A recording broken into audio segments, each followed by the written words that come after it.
Welcome back to Magic Tarot Card. It's Jasmine. Today we're going to do a Mercury Retrograde energy, the energy of making decisions. Because when that planet pops up or goes into retrograde, you have a harder time making decisions. Okay, because it puts you in a state of where you're thinking, not sure what to do, where to go, or things like that. And then things pop up like signing contracts. You're not supposed to sign any major contract during Mercury Retrograde because you'll miss a clause in it or the fine print. It won't be read to you or somehow miss it, and then later on you'll look at it and say, oh, I don't remember reading that or reading this, or I wasn't told about this or that. So try to avoid signing major contracts during Mercury Retrograde. Try to avoid making big major decisions because it actually puts your wheel of fortune in the reverse. Okay, but here we are trying to make a decision. This card actually fell over here.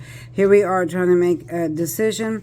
First, your wheel of fortune goes into reverse with Mercury retrograde, so it's in stagnation, kind of slowing things down. That's what that planet does. It's the redo planet. It makes you redo stuff, so it's slowing down. All right, and then it puts you in a state where you're at a crossroads. You have turbulence in the back.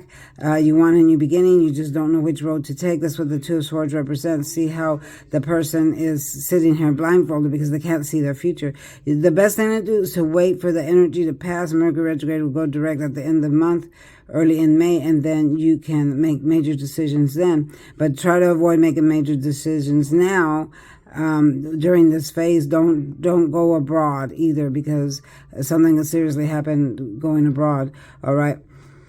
Then it also affects your thinking of your head over your heart. Here we have the High Priestess. She is the person. She is the person of your own intuition. This is your own intuition that God gave you. Everybody has their own intuition, but we have the head over the heart. The most important thing is to think with your head, not your heart. But it's in the reverse due to Mercury retrograde, so it makes you think more with your heart, which is not really good because the heart is treacherous. It could lead you astray. All right, so you could be saying, oh, I'm using my heart. I'm still loving this person because the exes do return during Mercury retrograde. And your heart could be saying, I still love him. I still want to be with him. But in your head, you're like, no, I shouldn't because I know he's no good. I know he's bad. So what this card represents is in the reverse that you're not using your head. Okay, so this energy is all about Mercury retrograde affects your decision making because it puts you in stagnation. It gives you a little bit of confusion, and that's why it's best to let that energy pass so you can think better for yourself, make better decisions and stuff like that. So if you have to put things on hold as far as making decisions, that's okay. There's nothing wrong with that. Let the energy pass so you can be again in the upright.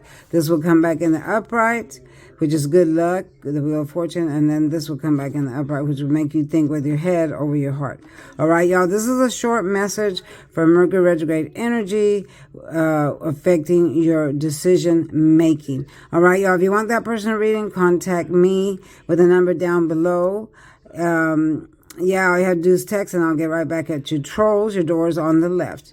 And always not when you copy me or when you're watching me because you tend to mimic what I say, what I do, things I do. And all that means is I'm still on point. Thanks for watching and I'll see you next time. Bye-bye.